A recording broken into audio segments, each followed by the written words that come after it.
Hey, good evening. I want to talk to you about my last project for our management class, the leadership class.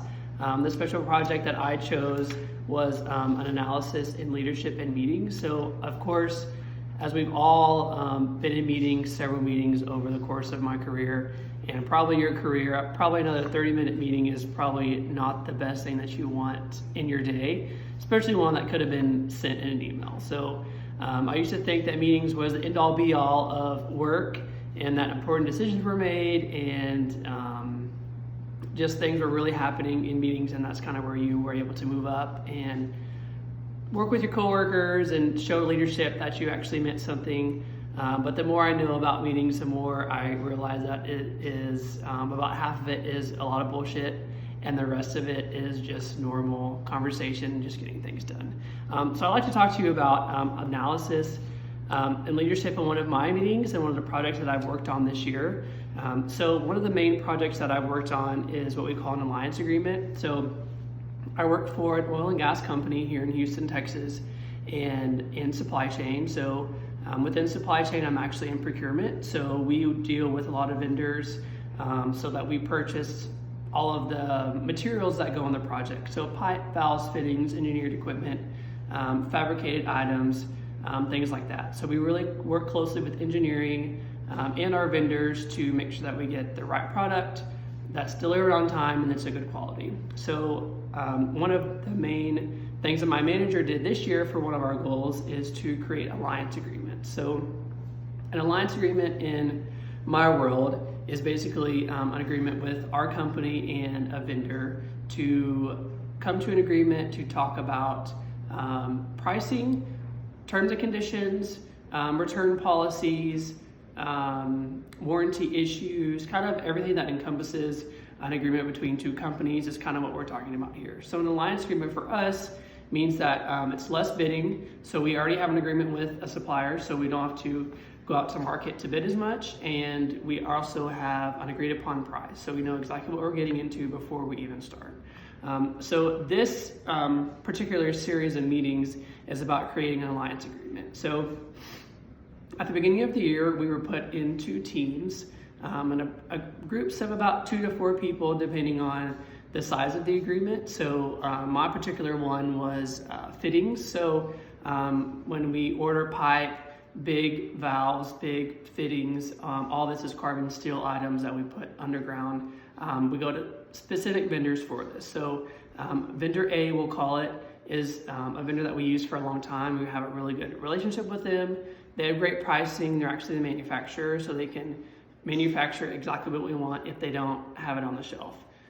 So this particular agreement, we went with supplier A, and our group consisted of, there was about 4 people on our team, me and 3 others. One was the assigned leader. His name was Paul.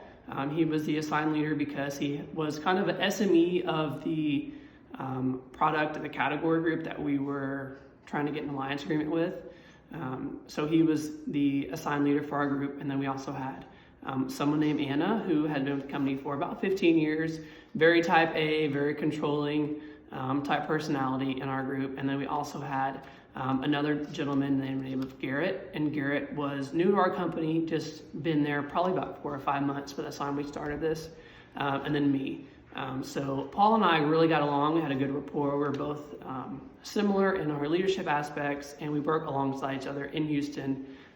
So we really understood each other's kind of how we had a leadership style. So at the very beginning, we met with our team and we talked about kind of the ins and outs of what we wanted to do.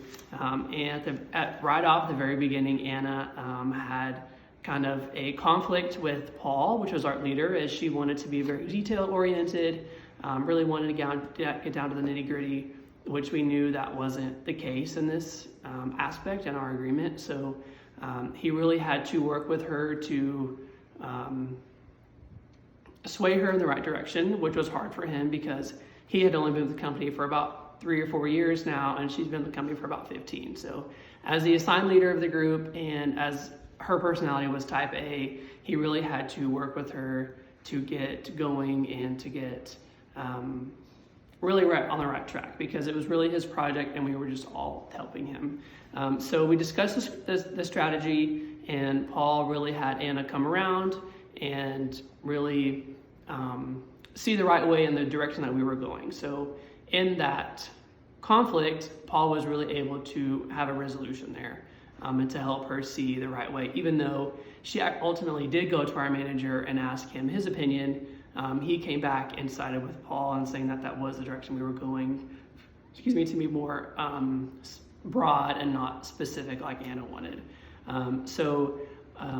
Over several meetings we went on and we discussed the discount strategy that we really wanted, which was a tier discount that you'll find in the paper. There's a chart in there that describes that. That was kind of our main focus, because the more we spend, the more we'll get back with our company, or to our company. So that was the main goal of there. We also had a return policy in there that we wanted free returns as well as early pay discounts, which means that if we receive the invoice within 10 days, we would get a 1% discount back on the total invoice. If not, it was just a regular net 30 invoice. So we got our thoughts together. We met with the vendor. The vendor was very excited about this new venture with us, because they knew that this would increase their profits as well as save us money in the long run. So they were willing to come to the table. They met most of our requests. They did want to at first reject the discount structure because they didn't think it was in their best interest. But we later learned that we talked to our manager about this, and that we really didn't reply right away after they came back with their red lines towards this. We let them sit on it for a while, and ultimately they actually came back and just agreed with us because they knew that it was ready. That would be a good thing in the long run if they just went with our ideas. And so they ultimately agreed with us on that end. So in the end, it was a very successful series of meetings. All in all, it took about 6 months to complete.